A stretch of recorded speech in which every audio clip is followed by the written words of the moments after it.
Hi everybody, welcome to the Alaska Sea Life Center. Today I'm joined by Dr. Amy Bishop. She's one of our scientists here at the Sea Life Center. Today she's going to be talking about one of the research projects that's going on in the center. So I'll turn it over to Dr. Amy. Thanks, Melissa. Great, so as Melissa said, today I'm going to talk to you about a type of technology that a lot of our scientists use here at the center, as well as our veterinary team, to better understand animals, the environment, and how animals interact with the environment. So I don't know about you guys, I'm a pretty big fan of superheroes, and while flying is definitely the superpower I would pick, a lot of people might be tempted by something like X-ray vision. Well, it's not just Superman who has that ability. Scientists actually can look beyond the visible spectrum and learn more about their environment by seeing beyond what most people can see. So to start off, we're going to do a really quick refresher about what I was referring to as the visible spectrum. So when we look around our environment, we see things in a very specific set of colors. So Roy G. Biv, the rainbow, it's basically this narrow band of light that we see, but there's actually a lot more to that electromagnetic spectrum that we can't see. So things like X-rays and gamma rays and radio waves. Also, infrared waves. Those are all happening in the environment all the time. Our eyes just aren't attuned to them, so we can't see them. But different animals and different technologies can actually tap into bigger parts of that electromagnetic spectrum and give us a way to look and see things in a new and exciting way. So, one of the things that we're going to talk about today is that infrared spectrum. So that spectrum right next to our visible spectrum that actually looks at how heat or radiative heat is moved through the environment. So a lot of you might have seen something like this on TV lately in the news. It is actually a handheld digital thermometer. And what it's doing is it's actually measuring those infrared waves as they're coming off of a human body or an animal body. So if I turn this on and I point it at something, it gives me a reading in Fahrenheit of how much heat I'm putting out into the environment. So this is a great way that we can use this type of technology to understand animals. However, that gives me a very pinpoint piece of information. It tells me what is the temperature that I'm pointing at. So for humans, it's often pointed at our forehead so that we can get an idea of what our temperature should be. But what if we wanted to look more at the different aspects of animal health? For veterinary scientists, we found that using different imaging capabilities, what you're seeing here is a cow that was photographed using forward-looking infrared camera, so a FLIR camera. And the veterinary scientists found out that basically, if you took this picture, you not only get a thermal picture of everything that the animal is radiating to the environment, but they also found that eye looks really hot, so it's kind of like a bright yellow or a bright white. That temperature is actually very close to the temperature of the animal's core body. So it helps, one, have another hands-off way of monitoring temperature of an animal, but it also helps them maybe be able to see things that they wouldn't be able to see just looking at temperature. So I'm going to do a little demonstration. So we have a FLIR camera set up here, so you can see. Now if I step into it, you might notice that there is a very dark blue spot on my leg here. Now if you look at me in normal, you wouldn't notice anything. Everything looks normal. But what I actually have in my pocket is a cold stone. This is just a rock that I had put in the freezer. And so by using this technology, we can see things that might be happening to the animals that you wouldn't be able to see with the naked eye. So our Alaska Sea Life Center of veterinary scientists use this a lot to be able to monitor the health of our animals in our care or those that come through our rehabilitation program. So for example, you might have a seal that has a swollen flipper or a sea lion that has an ear infection. If you've ever had an ear infection or bruised yourself or maybe sprained your ankle, that part of your body typically will swell up a little, but it also can be a little hot. And so using this thermal imaging camera actually helps us be able to track how the animal's doing, their health, and sometimes it gives us a snapshot into what's happening to the animal before we would actually pick it up with our visible eye.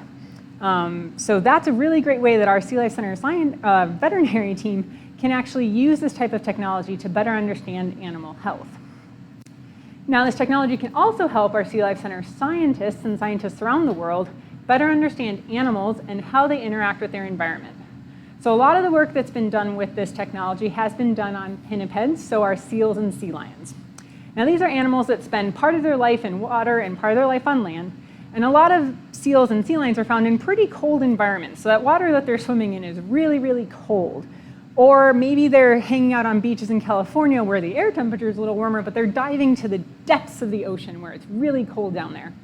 And so one of the adaptations they have is blubber. So here in front of me, I have these things that we use often for our education programs. They're called Blubber Mitts. If you're interested in how to make these at home so you can explore some of this type of science with your family or with your friends, you can check out our video from last Sunday, Wonderful Walrus. And Haley, one of our educators, talks about how to make them and goes a little bit more into details.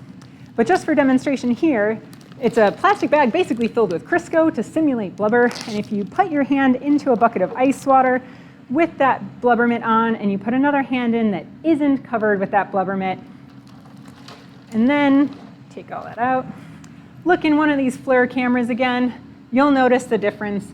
The hand that had the blubber, this one, is a lot warmer than the hand that was not in the blubber mitt, the blue hand.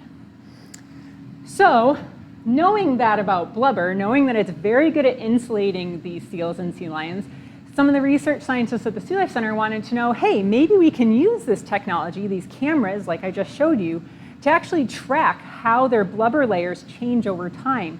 It might help us know if they're using more energy or if they're not able to put on as much blubber weight at certain times of the year, maybe indicating that they're not able to get enough nutrition.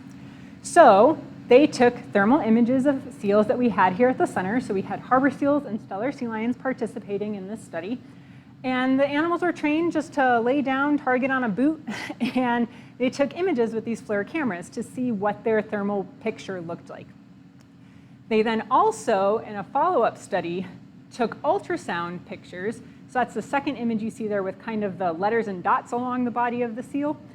And those ultrasound images gave us an idea of how deep the blubber was at different parts of the body. So then we could compare the two. Were we getting different heat temperature or infrared values at different parts of the body relative to the blubber layers? Well, it turns out after we did this study that we found out that thermal imaging cameras are actually not that great for being able to test blubber thickness in pinnipeds. And some of this is because there's just so many other factors that are playing a role in blubber thickness and radiative heat. If the animal was exercising right before, if it just got out of a pool of water, or different parts of what the animal was doing, all can affect those different parameters. So I did want to highlight this study though, because it does show that sometimes with science the answer can be, hey, that doesn't work. But it's the excitement and the creativity of thinking that hypothesis in the first place, testing it, and then finding out that the answer is, nope, this way it doesn't actually work, is something that's really important for scientific theory. Now to go on to another example of how this technology can be used for pinnipeds, we're going to go down to the South Pole and talk about some seals in Antarctica. So in Antarctica, there's a species of seal called the Weddell Seal, and we wanted to know, as researchers at the Sea Life Center, how they interact or how they're able to live in such a cold environment. How do they not lose a bunch of heat to their environment, to the air, to the ice that they're sitting on, and how does that change throughout the year? So again, scientists went down with their trusty FLIR cameras and started taking pictures of these animals on the ice. So this is a picture again of a Weddell seal. You're quite familiar, we've been showing them through this presentation.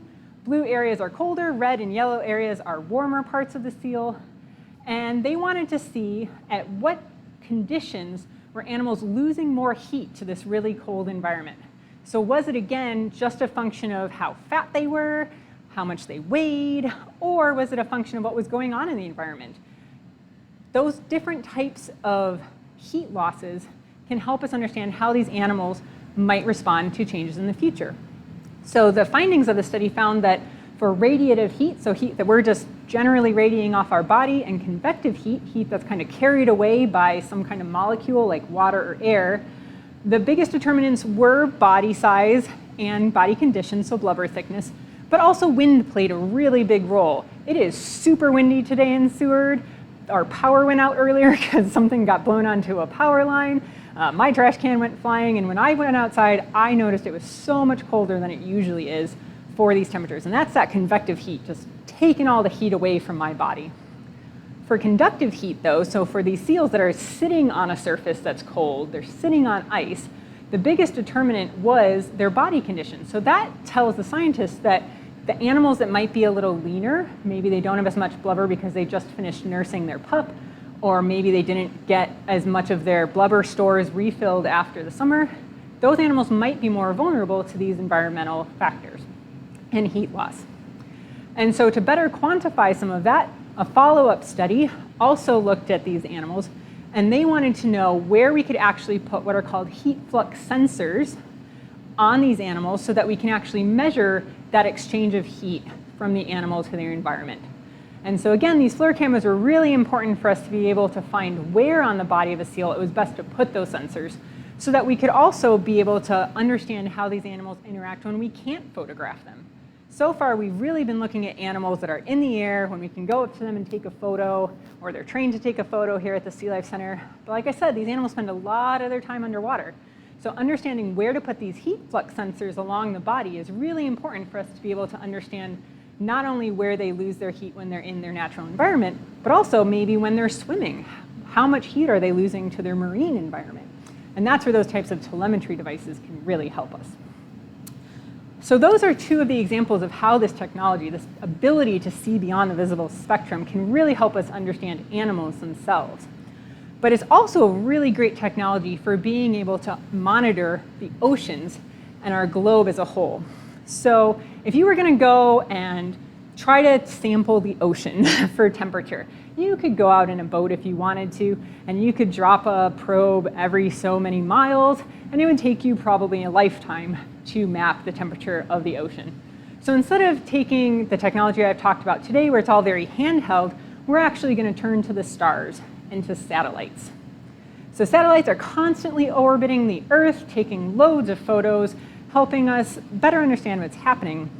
And one of the things that they have on there are those sensors, similar to what I talked about for the seals, that can actually take photos and be able to quantify the heat that's actually coming up off of the Earth, the infrared heat that's coming off of the Earth. So this is a picture taken from one of those satellites. As you can see, all those different temperatures happening. And just to give you kind of a better hands-on demonstration of that with what we have here, we have these two buckets of water. To the visible eye, they look completely similar. They're just two buckets of water. But if we look at them again with that thermal imaging, put one up here, kind of heavy, and the other one, you will notice that this one right here is very dark blue, and this one is a nice warm yellow, almost the same color as me. And that's because this one actually is ice water, and this one was water that we got out of our hot tea kettle. And so if you imagine those satellites moving around the Earth, they're basically doing that. They're looking and taking images and quantifying the heat that's coming up off of the oceans, even if by visible eye, we wouldn't be able to tell the difference. Now this can be really important for us to be able to track changes over time.